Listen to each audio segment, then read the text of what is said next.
Assalamualaikum warahmatullahi wabarakatuh. Hai semuanya, bagaimana kabar kalian hari ini?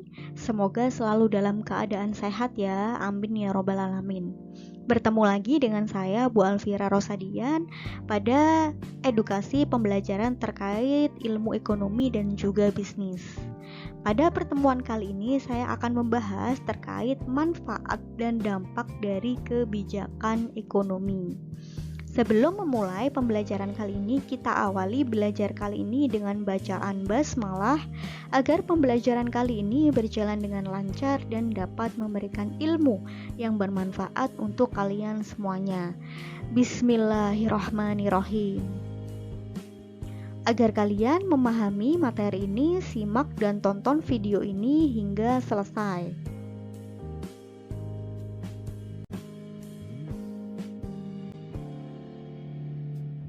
Guys, pada pertemuan lalu kita sudah belajar terkait beberapa kebijakan ekonomi yang sangat penting.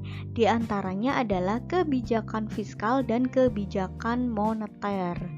Jika kebijakan moneter, maka yang berwenang adalah bank sentral. Jika kebijakan fiskal, yang berwenang adalah pemerintah melalui Kementerian Keuangan. Lalu, apa manfaat dan dampak dari kebijakan ekonomi tersebut? Secara umum, terdapat 3 manfaat yang bisa diambil dari penerapan kebijakan ekonomi. Di antaranya, 1 yaitu menjaga stabilitas ekonomi. Untuk stabilitas ekonomi, stabilitas ekonomi ini tercermin dari seimbangnya jumlah peredaran barang dan juga peredaran uang. Jadi tujuan manfaat untuk dari kebijakan ekonomi adalah untuk menjaga kestabilan ekonomi, yaitu peredaran uang dan juga peredaran barang, karena jika ada ketimpangan atau ketidakstabilan maka akan mengganggu dan menjadi permasalahan ekonomi di suatu negara. Maka manfaat yang pertama adalah untuk menjaga kestabilan ekonomi di suatu negara.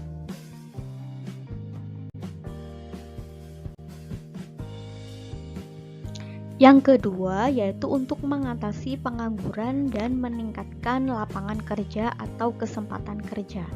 Nah, kestabilan ekonomi ini bisa dilihat dari jumlah pengangguran dan juga lapangan pekerjaannya. Kestabilan ekonomi bisa dicapai salah satunya melalui kebijakan moneter. Apabila kondisi ekonomi dalam keadaan stabil, maka akan banyak mengundang investor. Nah, adanya investor ini akan membuka peluang usaha, yaitu membuka usaha baru atau memperluas usaha baru. Nah, di sini dari perluasan usaha itu akan berpeluang meningkatkan kesempatan kerja dan berimbas pada tersedianya lapangan pekerjaan.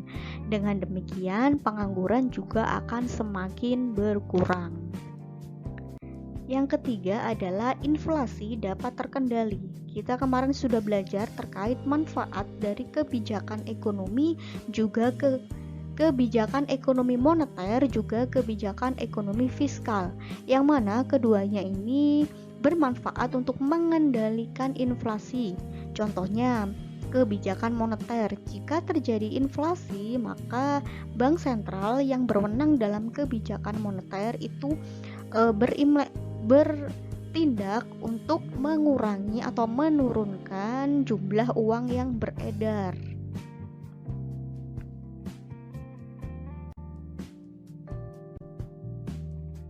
Nah guys, berikut merupakan tabel dari dampak penerapan kebijakan moneter terhadap perekonomian. Nah, kemarin kita sudah belajar ya terkait kebijakan moneter. Apa saja instrumen yang dilakukan dalam kebijakan moneter? Misalkan melalui cadangan wajib minimum, kemudian operasi pasar terbuka, melalui jual beli surat berharga milik bank sentral, kemudian juga kredit selektif, dan juga bisa melalui politik diskonto. Nah, berikut ini merupakan contoh instrumen moneter yang digunakan dan dampaknya apa. Contohnya misalkan di sini instrumen moneter yang digunakan melalui pengaturan tingkat suku bunga. Nah, di sini apabila pemerintah melalui Bank Sentral atau Bank Indonesia di Indonesia memberlakukan peningkatan suku bunga, maka masyarakat akan lebih senang menabung uangnya di bank, sehingga jumlah peredaran uang itu akan turun. Nah, ini ketika terjadi inflasi. Maka yang dilakukan BI adalah sebagai berikut. Sebaliknya, apabila tingkat suku bunga itu diturunkan, maka masyarakat akan menggunakan uangnya sehingga jumlah peredaran uang naik. Nah, ini dilakukan bank sentral jika terjadi deflasi. Kemudian ada jual beli surat berharga ya, OPT atau operasi pasar terbuka. Kemudian cadangan wajib minimum untuk bank umum. Kemudian instrumen lainnya yaitu pemberlakuan kredit selektif. Misalkan di sini kebijakan pemberlakuan kredit juga memiliki pengaruh terhadap jumlah peredaran uang. Jika pemerintah memberlakukan kebijakan kredit dengan menetapkan 5C ya, kredit selektif ini, maka akan mengurangi jumlah peredaran uang karena masyarakat akan semakin sulit untuk meminjam uang karena persyaratannya terlalu rumit. Nah, apabila kebijakan kredit diperlonggar, maka akan mengakibatkan jumlah peredaran uang itu akan semakin naik. Ini jika terjadi deflasi, maka dilakukan kredit longgar, namun dilakukan kredit ketat apabila terjadi inflasi.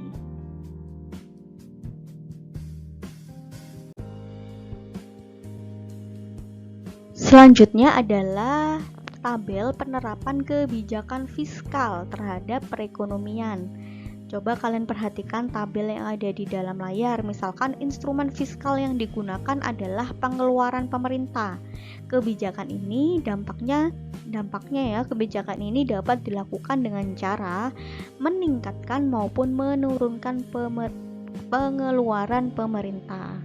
Kebijakan meningkatkan pengeluaran atau belanja negara ini dapat dilakukan ketika suatu negara mengalami resesi atau lambatnya kegiatan ekonomi, maka ditingkatkan pengeluarannya atau belanja negara. Kemudian apabila pemerintah menaikkan pengeluarannya untuk dialokasikan pada kegiatan yang bermanfaat atau produktif seperti pemberian modal usaha atau insentif dan seterusnya. Kalian bisa melanjutkan membaca ya di sini.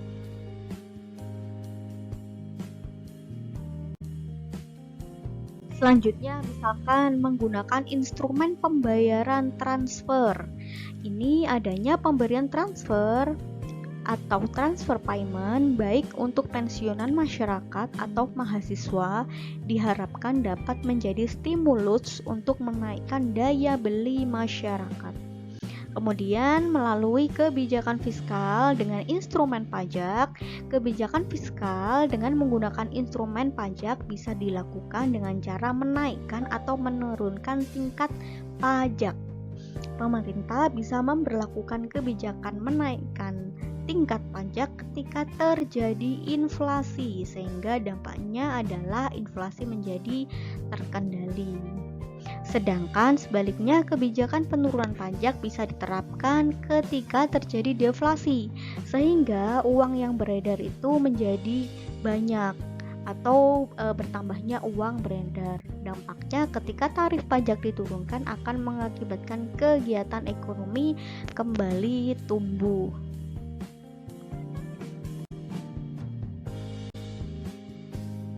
Nah, untuk memperdalam ilmu kalian terkait dampak dari kebijakan ekonomi, yuk coba kalian bedakan contoh konkret kebijakan moneter dan juga kebijakan fiskal yang sudah ada di Indonesia atau sudah diterapkan di Indonesia.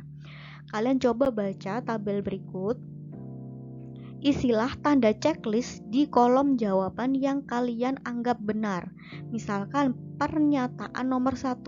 Pada tahun 2021, negara menganggarkan 700 triliun untuk program pemulihan ekonomi nasional. Nah, pernyataan ini masuk dalam kegiatan kebijakan moneter atau kebijakan fiskal, dan seterusnya.